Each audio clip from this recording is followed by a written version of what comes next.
ವಿಮೋಚನ ಕಾಂಡ 33ನೇ ಅಧ್ಯಾಯ 11ನೆಯ ವಾಕ್ಯ. ಮನುಷ್ಯರೊಳಗೆ ಒಬ್ಬನು ತನ್ನ ಸ್ನೇಹಿತನೊಡನೆ ಹೇಗೆ ಮಾತನಾಡುವನೋ ಹಾಗೆಯೇ ಯೆಹೋವನು ಮೋಶೆಯ ಸಂಗಡ ಮುಖಾಮುಖಿಯಾಗಿ ಮಾತಾಡುತ್ತಿದ್ದನು. ತರುವಾಯ ಮೋಶೆ ಪಾಳೆಯಕ್ಕೆ ತಿರುಗಿ ಬರುವನು. ಆದರೆ ನೂನನ ಮಗನಾದ ಯೆಹೋಶುವನೆಂಬ ಹೆಸರುಳ್ಳ ಯವನಸ್ಥನಾದ ಅವನ ಶಿಷ್ಯನು ಆ ಡೇರೆಯಲ್ಲಿಯೇ ಇದ್ದನು, ಅದರ ಬಳಿಯಿಂದ ಹೋಗಲೇ ಇಲ್ಲ. ಈ ವಾಕ್ಯದಲ್ಲಿ ಯೆಹೋಶುವನು ಯಾವ ರೀತಿಯಾಗಿ ದೇವರ ಗಮನವನ್ನ ಸೆಳೆದನು ಎಂಬುದಾಗಿ ತಿಳಿಸಿ ನುಡಿದಂಥ ಸಂಗತಿಗಳನ್ನು ವಿವರಿಸಲಾಗಿದೆ. ನೋಡುವಂತ ಸಮಯದಲ್ಲಿ ಆ ದಿವಸಗಳಲ್ಲಿ ದೇವರು ಮೋಶೆಯ ಸಂಗಡ ಒಬ್ಬ ಸ್ನೇಹಿತನು ಮತ್ತೊಬ್ಬ ಸ್ನೇಹಿತನ ಸಂಗಡ ಮಾತನಾಡುವ ಹಾಗೆ ಮುಖಾಮುಖಿಯಾಗಿ ಮಾತನಾಡುತ್ತಾ ಇದ್ದರು. ಆ ರೀತಿಯಾಗಿ ದೇವದರ್ಶನ ಗೂಡಾರಕ್ಕೆ ಬಂದು ಅವನು ದೇವರ ಸಂಗಡ ಮಾತನಾಡಿ ಹಿಂತಿರುಗಿ ಪಾಳೆಯಕ್ಕೆ ಹೋಗುತ್ತಾ ಇದ್ದನು. ಆದರೆ ನೂನನ ಮಗನಾದಂಥ ಯೆಹೋಶುವನಾದರೋ ಆ ಡೇರೆಯನ್ನು ಬಿಟ್ಟು ಎಲ್ಲಿಗೂ ಹೋಗದೆ ಅಲ್ಲಿಯೇ ಇರುತ್ತಿದ್ದನು. ಅಂದರೆ ಇಲ್ಲಿ ಗಮನಿಸುವಾಗ ಯೆಹೋಶುವನು ಮೋಶೆಯ ಶಿಷ್ಯನು ಎಂಬುದಾಗಿ ಸ್ಪಷ್ಟವಾಗಿ ಬರೆಯಲ್ಪಟ್ಟಿದೆ. ಅಂದ್ರೆ ಗುರುವಿನ ಸೇವೆಯನ್ನ ಮಾಡಬೇಕು, ಗುರು ಆಗ್ರಹಿಸುವುದು, ಗುರು ಕೇಳುವುದನ್ನೆಲ್ಲ ಅವನು ಮಾಡಬೇಕು, ಗುರುವಿನ ಸೇವೆಯೇ ಅವನ ಮುಖ್ಯವಾದಂತ ಗುರಿಯಾಗಿರಬೇಕು. ಆದರೆ ಯೆಹೋಶುವನು ಅದರಲ್ಲೆಲ್ಲ ನಂಬಿಗಸ್ತನಾಗಿದ್ದರೂ ಕೂಡ ಅವನ ದೃಷ್ಟಿಯು ಅದಕ್ಕಿಂತ ಮೀರಿದಂತ ಒಂದು ವಿಷಯದ ಮೇಲೆ ಇತ್ತು. ಅದು ತನ್ನ ಗುರುವಾಗಿದ್ದಂತ ಮೋಶೆಗೂ ತನ್ನ ದೇವರಾಗಿದ್ದಂತ ಯೆಹೋವನಿಗೂ ಇದ್ದಂತ ಸಂಬಂಧದ ಮೇಲೆ.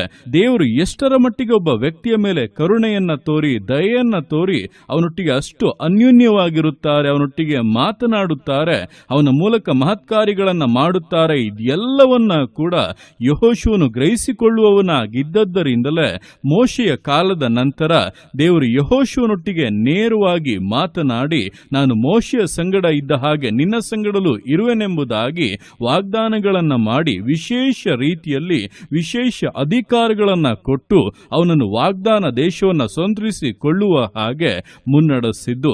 ಇದೇ ಪ್ರಕಾರವಾಗಿ ನಮ್ಮ ಪ್ರತಿಯೊಬ್ಬೊಬ್ಬರ ಜೀವಿತಗಳಲ್ಲಿ ಕೂಡ ನಾವು ಸತ್ಯವೇದದ ಮೂಲಕವಾಗಿ ಆಗಲಿ ಅಥವಾ ಈ ಲೋಕದಲ್ಲಿ ಇರುವಂತ ದೇವಜನರ ಅನುಭವಗಳನ್ನು ಗಮನಿಸುವಾಗ ಆಗಲಿ ದೇವರು ಎಷ್ಟರ ಮಟ್ಟಿಗೆ ಒಬ್ಬ ವ್ಯಕ್ತಿಯನ್ನು ಉಪಯೋಗಿಸುವುದಕ್ಕೆ ಶಕ್ತನು, ಆತನು ಯಾವ ರೀತಿಯಾಗಿ ಕಾರ್ಯಗಳನ್ನು ಮಾಡುತ್ತಾನೆ, ನಮ್ಮಿಂದ ಏನನ್ನ ಎದುರು ನೋಡುತ್ತಾನೆ, ನಾವು ಯಾವ ರೀತಿಯಾಗಿ ಜೀವಿಸಬೇಕು, ಪ್ರಾರ್ಥಿಸಬೇಕು, ಪರಿಶುದ್ಧತೆಯನ್ನ ಕಾದುಕೊಳ್ಳಬೇಕು, ಇದೆಲ್ಲವನ್ನ ಗಮನಿಸಿ ನೋಡಿ ಅದಕ್ಕನುಗುಣವಾಗಿ ನಾವು ಜೀವಿಸುವುದಕ್ಕೆ ಪ್ರಾರಂಭಿಸುವುದಾದರೆ ದೇವರು ಗಣನೆಗೆ ಬಾರದೇ ಇರುವಂತ ನಮ್ಮ ಜೀವಿತಗಳನ್ನು ಕೂಡ ಗಣನೆಗೆ ತೆಗೆದುಕೊಂಡು ತನ್ನ ವಿಶೇಷವಾದಂತ ಉದ್ದೇಶಗಳನ್ನು ಪ್ರಕಟಿಸಿ ನಮ್ಮ ಮೂಲಕವಾಗಿ ಅದು ನೆರವೇರುವಂತೆ ಮಹತ್ ಕಾರ್ಯಗಳನ್ನು ಮಾಡುತ್ತಾರೆ.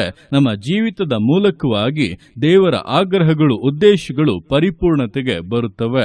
ಆದ್ದರಿಂದ ಈ ದಿವಸಗಳಲ್ಲಿ ನಾವು ಯಾರೇ ದೇವ ಮನುಷ್ಯರನ್ನ ನೋಡುವಾಗ ಅವರನ್ನು ಮಾತ್ರ ನೋಡುವುದಲ್ಲ, ಅವರನ್ನು ಉಪಯೋಗಿಸುವಂತ ದೇವರಿಗೂ ಅವರಿಗಿರುವಂತ ಸಂಬಂಧವನ್ನ ಗ್ರಹಿಸಿಕೊಂಡು ದೇವರ ಮೇಲೆ ದೃಷ್ಟಿಯನ್ನ ಇಟ್ಟು ಜೀವಿಸುವುದಾದರೆ ನಿಶ್ಚಯವಾಗಿ ನಾವು ಹೊಂದಲಿರುವಂತ ಆಶೀರ್ವಾದವು ಬಹಳ ಶ್ರೇಷ್ಠವಾಗಿರುತ್ತದೆ ಎಂಬುದನ್ನು ತಿಳಿದು ದೇವರ ಕರಗಳಲ್ಲಿ ಸಮರ್ಪಿಸಿ ವಿಧೇಯತೆಯಿಂದ, ದೃಢತೆಯಿಂದ, ನಂಬಿಗಸ್ತತೆಯಿಂದ ವಿಶ್ವಾಸ ಜೀವಿತಗಳನ್ನು ಮುನ್ನಡೆಸೋಣ.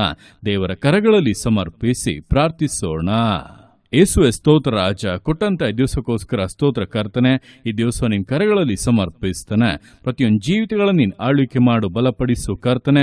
ಹೌದಪ್ಪ, ದಿವಸಗಳಲ್ಲಿ ಮೋಶೆಯ ಶಿಷ್ಯನಾಗಿದ್ದಂಥ ಯೆಹೋಶುವನು ಮೋಶೆ ಮತ್ತು ದೇವರ ಮಧ್ಯೆ ಇದ್ದಂಥ ಒಂದು ಸಂಬಂಧವನ್ನ, ಅವನಿಗಿದ್ದಂಥ ಅನುಭವಗಳನ್ನ ಗಮನಿಸಿ ನೋಡುವವನಾಗಿ ಕರ್ತನ ಮೇಲೆ ಆಸಕ್ತಿಯನ್ನ ಹೆಚ್ಚಿಸಿಕೊಂಡು ಡೇರೆಯಲ್ಲಿಯೇ ಇರುವವನಾಗಿ ಕಾಲವನ್ನ ಕಳೆದ ನಿಮಿತ್ತವಾಗಿ ಯೆಹೋವನು ಅವನ ಮೇಲೆ ಗಮನವನ್ನ ಕೊಟ್ಟು ವಿಶೇಷ ರೀತಿಯಲ್ಲಿ ಅವನನ್ನ ಆದುಕೊಂಡು ಪರಾಕ್ರಮಿಯನ್ನಾಗಿ ಮಾಡಿ ಮೋಶೆಯ ಸಂಗಡ ಇದ್ದ ಹಾಗೆ ಅವನ ಸಂಗಡ ಇದ್ದು ವಾಗ್ದಾನ ದೇಶವನ್ನ ಸ್ವಂತರಿಸಿಕೊಳ್ಳುವಂತ ಮಹತ್ಕಾರ್ಯಗಳನ್ನ ನೆರವೇರಿಸಿದ ಹಾಗೆ ಅಪ್ಪ, ಈ ದಿವಸಗಳಲ್ಲಿ ನಾವು ಕೂಡ ಕರ್ತನೆ ಅಪ್ಪ, ಮನುಷ್ಯರೊಟ್ಟಿಗೆ ನೀನು ಇಟ್ಟುಕೊಳ್ಳುವಂತ ಸಂಬಂಧದ ಮೇಲೆ ನಾವು ದೃಷ್ಟಿಯನ್ನ ಇಡಬೇಕು. ಯಾವ ರೀತಿಯಾಗಿ ಮನುಷ್ಯರೊಟ್ಟಿಗೆ ನೀನು ಒಡನಾಡುತ್ತೀಯ, ಯಾವ ರೀತಿಯಾಗಿ ಕರ್ತನೆ ನಿನ್ನ ಕೃಪೆಯನ್ನ ತೋರಿಸುತ್ತೀಯ, ನಿನ್ನ ಆಗ್ರಹಗಳನ್ನ ಬಹಿರಂಗ ಪಡಿಸುತ್ತೀಯ, ಇದೆಲ್ಲವನ್ನ ಕೂಡ ವಾಕ್ಯದ ಮೂಲಕವಾಗಿ ನಮ್ಮ ಸುತ್ತಮುತ್ತಲಿರುವಂತಹ ಉದಾಹರಣೆಗಳ ಮೂಲಕವಾಗಿ ಗ್ರಹಿಸಿಕೊಂಡು ಅದಕ್ಕೋಸ್ಕರ ಸಮರ್ಪಿಸಿ ಜೀವಿಸುವುದಕ್ಕೆ ಪ್ರತಿಯೊಬ್ಬೊಬ್ಬರಿಗೂ ಸಹಾಯ ಮಾಡು. ನನ್ನನ್ನು ಕೇಳ್ತಾ ಇರುವಂತಹ ಪ್ರತಿಯೊಬ್ಬೊಬ್ಬರಲ್ಲಿ ಕೂಡ ಈ ಒಂದು ಆಗ್ರಹವು, ಈ ಒಂದು ವಿವೇಕವು ಉಂಟಾಗಲಿ ಕರ್ತನೆ. ಮನುಷ್ಯರನ್ನ ಮೆಚ್ಚಿಸುವುದಲ್ಲ, ನಿನ್ನನ್ನ ಮೆಚ್ಚಿಸಿ ನಿನ್ನ ಆಗ್ರಹಗಳನ್ನ ನೆರವೇರಿಸುವಂತ ಹೃದಯವು, ಸಮರ್ಪಣೆಯು ಒಬ್ಬೊಬ್ಬರಲ್ಲಿ ಕೂಡ ಉಂಟಾಗಲಿ. ಆ ರೀತಿಯಾಗಿ ಆಸೆ ಪಡುವಂತ ಒಬ್ಬೊಬ್ಬರನ್ನ ಈ ದಿವಸದಿಂದ ಅಪ್ಪ ನಿನ್ನ ಕರಗಳಲ್ಲಿ ತೆಗೆದುಕೊಂಡು ವಿಶೇಷವಾಗಿ ಅವರನ್ನ ರೂಪಿಸಿ ಬಲದಿಂದಲೂ ಕೃಪೆಯಿಂದಲೂ ಆತ್ಮನ ಶಕ್ತಿಯಿಂದಲೂ ತುಂಬಿಸಿ ಪ್ರಯೋಜನ ಪಡಿಸಬೇಕಾಗಿ ಪ್ರಾರ್ಥಿಸ್ತಾ ಇದ್ದಾನೆ. ವಿಶೇಷವಾಗಿ ಬಲಪಡಿಸು, ಆರೋಗ್ಯವನ್ನು, ಬಲವನ್ನು, ಗರ್ಭಫಲವನ್ನು, ಸಕಲ ಸಂಪೂರ್ಣತೆ, ಶ್ರೇಷ್ಠತೆಗಳನ್ನಪ್ಪ ಜೀವಿತಗಳಿಗೆ ಅನುಗ್ರಹಿಸು ಕರ್ತನೆ. ನಿನ್ನ ಆತ್ಯಾಗಿ ಮಾಡುವಂತ ನಿನ್ನ ಪ್ರೀತಿಗೋಸ್ಕರ, ಕೃಪೆಗೋಸ್ಕರ ಅಪ್ಪ ನಿನಗೆ ಸ್ತೋತ್ರಗಳು. ಪ್ರತಿಯೊಂದು ಜೀವಿತಗಳನ್ನ ಅಪ್ಪ ನಿನ್ನ ಕರಗಳಲ್ಲಿ ಸಮರ್ಪಿಸ್ತಾ ಇದ್ದಾನೆ. ಆಶೀರ್ವದಿಸು, ಮಾನಿಸು, ಘನಪಡಿಸು. ಎಲ್ಲ ನಿನ್ನ ಕರಗಳಲ್ಲಿ ಸಮರ್ಪಿಸಿ ಎಲ್ಲ ಸ್ತುತಿಯನ್ನು ಮಾನವನಿನೊಬ್ಬನಿಗೆ ಸಲ್ಲಿಸಿ ಯೇಸುವಿನ ನಾಮದಲ್ಲಿ ಬೇಡ್ತೇನೆ ನಮ್ಮ ತಂದೆಯೇ. ಆಮೇನ್, ಆಮೇನ್.